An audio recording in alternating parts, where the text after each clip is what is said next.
사랑하는 성도 여러분, 오늘 우리는 신앙의 여정에서 가장 심오하고 희망찬 주제 중 하나인 휴거에 대해 함께 나누고자 합니다. 이 메시지는 때로 논쟁의 중심에 서기도 하지만 본질적으로는 우리를 향한 하나님의 놀라운 사랑과 약속을 담고 있습니다. 본격적인 말씀에 앞서 잠시 여러분의 도움이 필요합니다. 만약 이 채널의 말씀이 여러분의 믿음을 굳건히 하는데 조금이라도 힘이 된다면 구독과 좋아요를 통해 이 복된 소식이 더 많은 이들에게 닿을 수 있도록 도와주시길 부탁드립니다. 여러분의 작은 손길이 복음을 전하는 귀한 통로가 됩니다.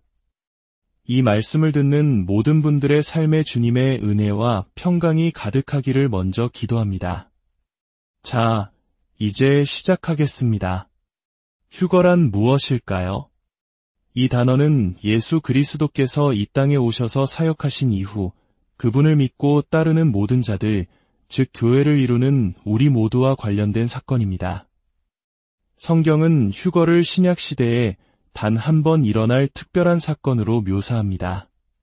데살로니가전서 4장, 고린도전서 15장, 그리고 요한복음 14장은 이 사건에 대해 명확하게 증언하고 있습니다. 이것은 바로 교회가 끌어올려지는 사건, 그리스도 안에 있는 우리 모두가 순식간에 하늘로 들려 올라가는 순간을 의미합니다. 로마서 11장에서 언급된 이방인의 충만한 수가 차기까지라는 말씀이 성취되는 때이기도 합니다. 즉, 하나님께서 택하신 마지막 한 사람이 주님을 믿는 바로 그 순간 휴거는 시작될 것입니다. 우리는 그 마지막 한 사람이 누구인지 알 수 없지만 구원받은 모든 성도들은 그날 하늘로 옮겨질 것입니다. 그렇다면 가장 중요한 질문이 남습니다. 이 놀라운 사건은 과연 언제 일어나는 것일까요? 어떤 이들은 휴거가 7년 대환난의 끝에 일어난다고 믿습니다. 하지만 저는 성경의 여러 증거들을 통해 휴거가 7년 대환난이 시작되기 전에 일어난다고 확신하며 오늘 그 이유를 몇 가지 나누고자 합니다. 첫 번째 이유는 휴거라는 사건의 본질에 있습니다. 휴거를 묘사하는 성경의 어떤 구절에서도 심판이라는 단어는 찾아볼 수 없습니다. 휴거는 심판과 전혀 관련이 없는 오직 은혜와 소망의 사건입니다. 그렇기에 성경은 우리의 소망을 복된 소망이라 부르는 것입니다. 두 번째, 요한계시록의 구조가 이 사실을 명확히 보여줍니다. 요한계시록은 연대기적으로 구성되어 있습니다. 한 장부터 세 장까지 우리는 땅에 있는 교회의 모습을 봅니다. 소아시아의 7교회에 보내는 편지를 통해 당시 교회의 상황과 주님의 권면을 자세히 들을 수 있습니다. 무려 19번이나 교회라는 단어가 등장하며 교회가 이야기의 중심에 있습니다. 하지만 놀랍게도 하늘의 보좌가 열리는 4장부터 그리스도께서 재림하시는 19장까지 그 기나긴 환난의 기간 동안 교회라는 단어는 단 한 번도 지상에서 언급되지 않습니다. 교회가 무엇을 해야 하는지 혹은 하지 말아야 하는지에 대한 어떠한 지침이나 설명도 없습니다. 한번 생각해 보십시오. 신약 성경의 모든 서신서는 교회를 위해, 교회를 향해 쓰여졌습니다. 그런데 인류 역사상 가장 끔찍한 재앙이 펼쳐지는 요한계시록의 핵심 부분에서 교회에 대한 모든 언급이 사라진다는 것은 무엇을 의미할까요? 그 이유는 단 하나, 교회는 더 이상 그곳, 즉 환난 가운데 있는 땅에 존재하지 않기 때문입니다. 4장에서 하늘로 올라간 성도들의 모습이 비춰진 후 땅에서는 교회가 아닌 이스라엘과 이방인, 그리고 14만 4천 명의 유대인 전도자들과 두 증인에 대한 이야기가 펼쳐집니다. 교회는 이미 환난이 시작되기 전에 하늘로 들려 올려진 것입니다. 세 번째, 만약 교회가 7년 대환난을 통과해야 한다면 성경은 마땅히 우리에게 그 혹독한 시기를 어떻게 준비하고 견뎌내야 하는지에 대한 경고나 지침을 주셨을 것입니다. 하지만 신약 성경 어디에도 대환난을 대비하라는 경고는 없습니다. 오히려 항상 그리스도의 오심을 고대하는 복된 소망과 그분의 영광스러운 나타나심을 바라보라고 권면합니다. 우리는 적그리스도를 기다리는 사람들이 아니라 우리를 사랑하시는 신랑 예수 그리스도를 기다리는 신부이기 때문입니다. 네 번째, 환난 끝에 휴거가 일어난다고 가정하면 논리적으로 설명할 수 없는 문제들이 발생합니다. 만약 우리가 7년 대환난을 모두 겪은 후 주님께서 재림하시는 바로 그 순간에 휴거된다면 우리는 왜 굳이 하늘로 올라가야 할까요?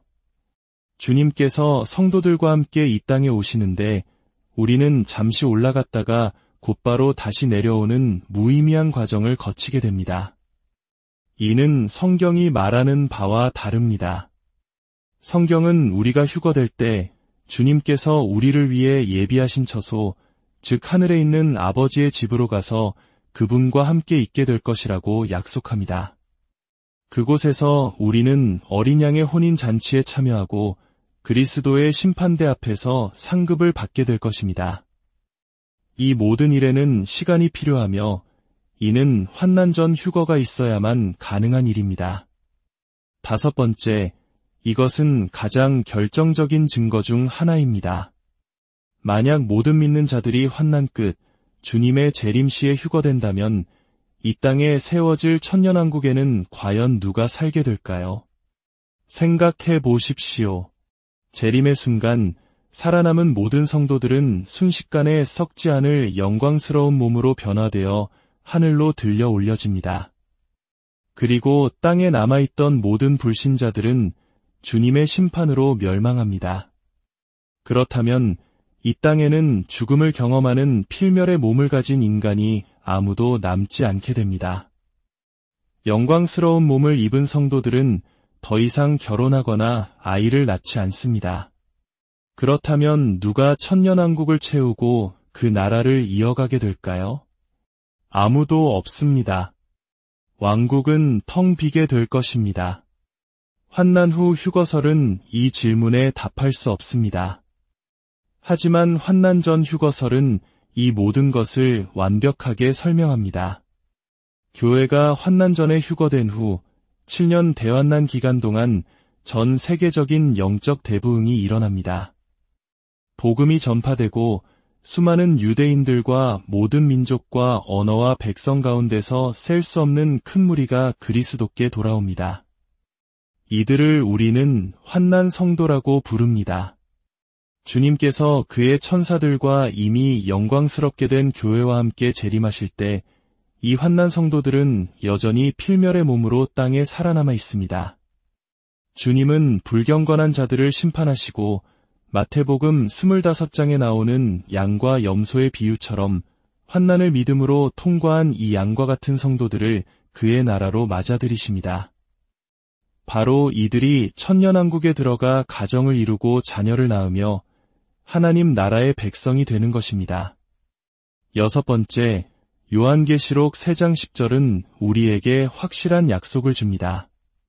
주님께서는 신실했던 빌라델비아 교회, 즉 참된 교회에게 이렇게 말씀하십니다. 내가 나의 인내의 말씀을 지켰은즉 내가 또한 너를 지켜 시험의 때를 면하게 하리니 이는 장차 온 세상에 임하여 땅에 거하는 자들을 시험할 때라. 여기서 시험의 때를 면하게 한다는 헬라어 원어의 의미는 매우 중요합니다. 이것은 시험의 한가운데서 보호해주겠다는 뜻이 아니라 시험이 닥치기 전에 그 시간과 장소로부터 완전히 밖으로 빼내어 지켜주시겠다는 의미입니다.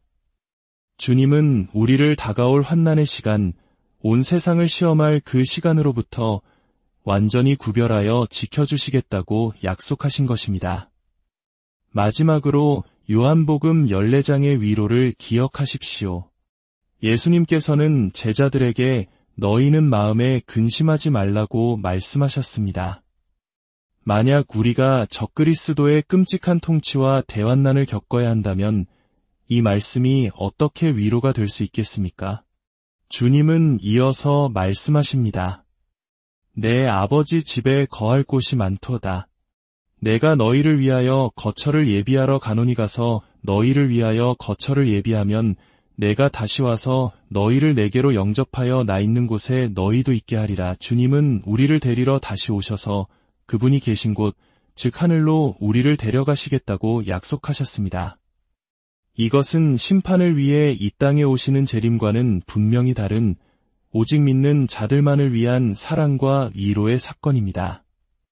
사랑하는 성도 여러분, 데살로니가전서 4장은 이 사건을 이렇게 묘사합니다.